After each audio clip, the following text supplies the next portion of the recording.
বাংলাদেশের রাজনীতি নিয়ে যারা মোটামুটি সচেতন, বাংলাদেশের রাজনীতিতে যে গুরুত্বপূর্ণ ব্যক্তিত্বগুলো আছে সেগুলো নিয়ে যাদের মধ্যে মোটামুটি সচেতনতা আছে, তারা জানেন যে বাংলাদেশের মধ্যে অবস্থিত সবচেয়ে বড় বড় ভারত বিদ্বেষীদের মধ্যে একটা অন্যতম নাম হচ্ছে মাহমুদুর রহমান।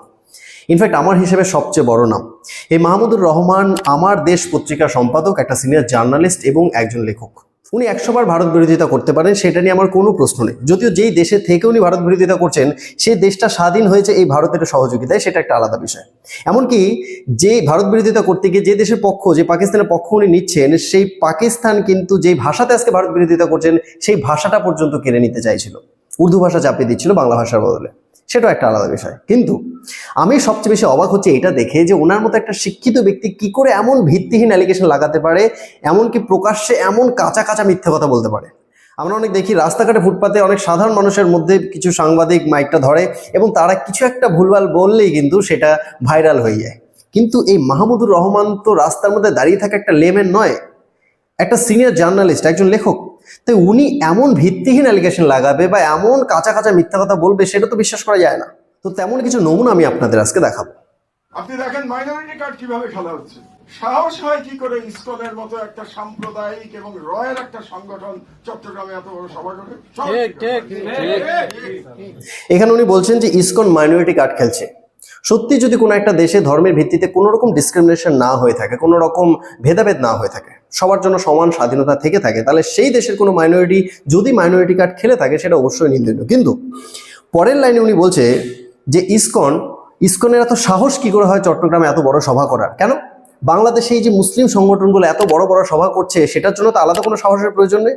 তাহলে ইসকনের একটা সভা করতে গেলে কেন আলাদা করে সাহসের প্রয়োজন হবে? অর্থাৎ ইসকনের কিন্তু বাংলাদেশে একটা সভা করারও স্বাধীনতা নেই। তাহলে সেই দেশে ইসকন মাইনরিটি কার্ড খেলবে না তো কে খেলবে?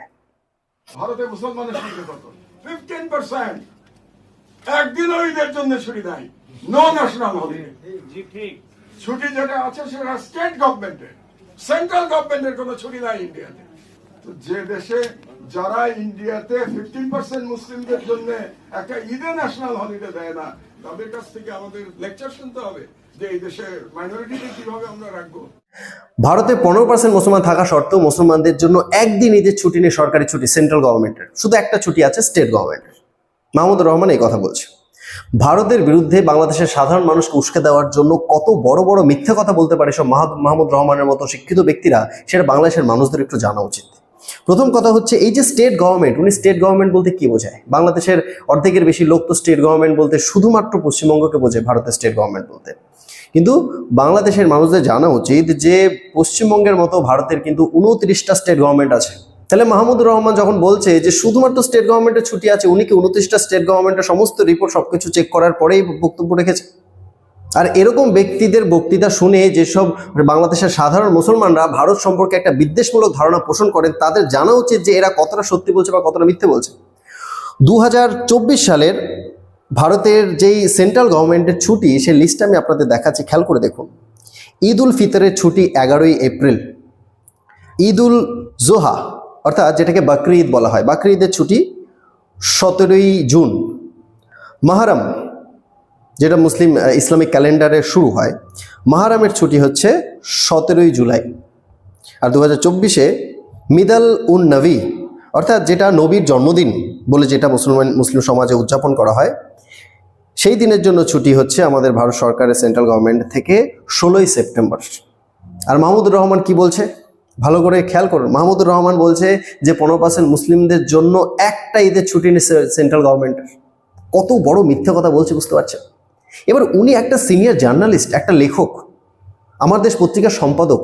উনি কি জানেন না উনি যেটা বলছেন সেটা উনি মিথ্যা কথা বলছেন? যেটা বলছেন সেটা সত্যি নয়, সেটাকে উনি জানেন না? উনি কিন্তু খুব ভালো করে জানেন। কিন্তু উনি এটাও জানেন যে বাংলাদেশের সাধারণ মানুষরা ওদের কথা চোখ বন্ধ করে বিশ্বাস করে নেয়। উনি এটাই বোঝাতে চেয়েছে যে ভারতে মুসলমানদের সাথে কতটা বৈষম্য করা হয় এবং কত সুযোগ সুবিধা থেকে কতটা বঞ্চিত করা হয় মুসলমানদের। অথচ বাস্তবটা কি? উনি খুব চতুরতার সাথে, চালাকির সাথে এই বিষয়গুলো কিন্তু এড়িয়ে গেছে যে 1947 সাল থেকে 2017 পর্যন্ত সরকার লক্ষ লক্ষ কোটি কোটি টাকা মুসলমানদের হজ যাত্রার জন্য খরচ করতো এই সেন্ট্রাল গভর্নমেন্ট, ভারত সরকার। কিন্তু আমাদের দেশ হিন্দু প্রধান দেশ, কিন্তু হিন্দুদের তীর্থযাত্রার জন্য কিন্তু খরচ করা হতো না। উনি এই কথা বলেননি যে আমাদের দেশ বাংলাদেশ মুসলিম প্রধান দেশ হওয়া সত্ত্বেও কিন্তু আমাদের বাংলাদেশ সরকার হজ যাত্রার জন্য সাবসিডি দিতে পারে না, কিন্তু ভারত থেকে কিন্তু মুসলমানদের হজ যাত্রার জন্য কোটি কোটি টাকা প্রতি বছর সাবসিডি দেওয়া হতো 2017 সাল পর্যন্ত। উনি কিন্তু এই জিনিসটা এড়িয়ে গেছেন। উনি এইটাও এড়িয়ে গেছেন যে আমাদের দেশে 15% মুসলমানদের থেকে মসজিদ থেকে 1 টাকাও ট্যাক্স নেওয়া হয় না, কিন্তু আমাদের দেশে হিন্দু সংখ্যা গরিষ্ঠ হওয়া সত্ত্বেও হিন্দুদের মন্দির থেকে কিন্তু সেন্ট্রাল গভর্নমেন্ট ট্যাক্স তোলে। তাই বাংলাদেশের যে সমস্ত সাধারণ মানুষরাই মাহমুদুর রহমানের মতো বা বিভিন্ন হুজুর মৌলানা যারা আছেন, যারা নাকি উগ্র উগ্র ভারত বিদ্বেষী বক্তৃতা দিয়ে জনপ্রিয়তা অর্জন করে এবং বাংলাদেশের সাধারণ মানুষ চোখ বন্ধ করে বিশ্বাস করে নেয়, তাদের কিন্তু এদের কথা বিশ্বাস করার আগে দুবার ভাবা উচিত। বক্তব্যের একটা অংশ উনি বলছেন যে মুসলমানরা নাকি ভারতে স্বাধীনভাবে নামাজ পড়তে পারে না। মুসলমানরা নামাজ পড়তে পারে না। ভাবুন, আমাদের দেশের মুসলমানরা যেখানে ট্রেনের ভেতরে নামাজ পড়ে, প্ল্যাটফর্মের ভেতরে নামাজ পড়ে, রেল পাট্টির উপরে নামাজ পড়ে, রাস্তা ব্লক করে রোড ব্লক করে নামাজ পড়ে, সেখানে বলা হচ্ছে আমাদের দেশে নাকি মুসলমানরা নামাজ পড়তে পারে না, নামাজ পড়ার স্বাধীনতা নেই।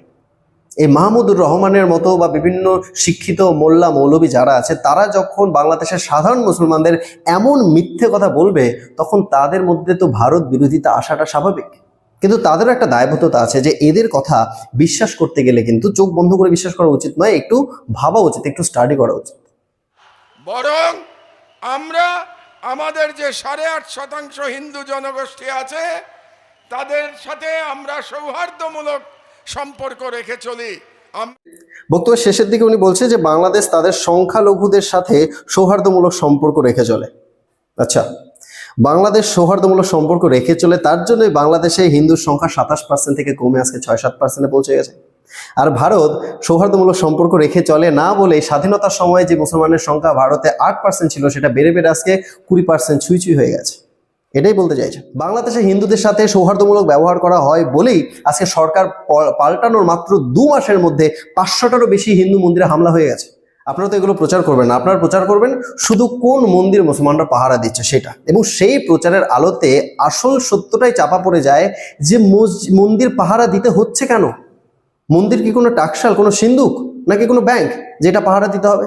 মন্দির একটা উপাসনা জায়গা যেখানে সাধারণ মানুষ গিয়ে উপাসনা করবে, সেই মন্দিরকে পাহারা দিতে হচ্ছে, আর সেটা আপনারা গর্বের সাথে প্রচার করছেন। কোথায়? আমাদের দেশে তো মসজিদকে পাহারা দিতে হচ্ছে না। আমাদের দেশের ভারতের সমস্ত মসজিদগুলো তো পাহারাহীন অবস্থাতে সুরক্ষিত আছে। বাংলাদেশের মন্দিরকে কেন পাহারা দিতে হবে? একটা দেশের সংখ্যালঘুদের এমন পরিস্থিতি যে তাদের মন্দিরটাও রাজ্যকে পাহারা দিতে হচ্ছে, আর সেটা আপনারা গর্বের সাথে প্রচার করছেন। যাই হোক, আজকের ভিডিওতে এই পর্যন্তই। ভিডিওটা ভালো লেগে থাকলে লাইক করবেন, আর প্রত্যেকের সাথে শেয়ার করবেন, আর নতুন হয়ে থাকলে চ্যানেলটা অবশ্যই সাবস্ক্রাইব করবেন। জয় হিন্দ, জয় ভারত।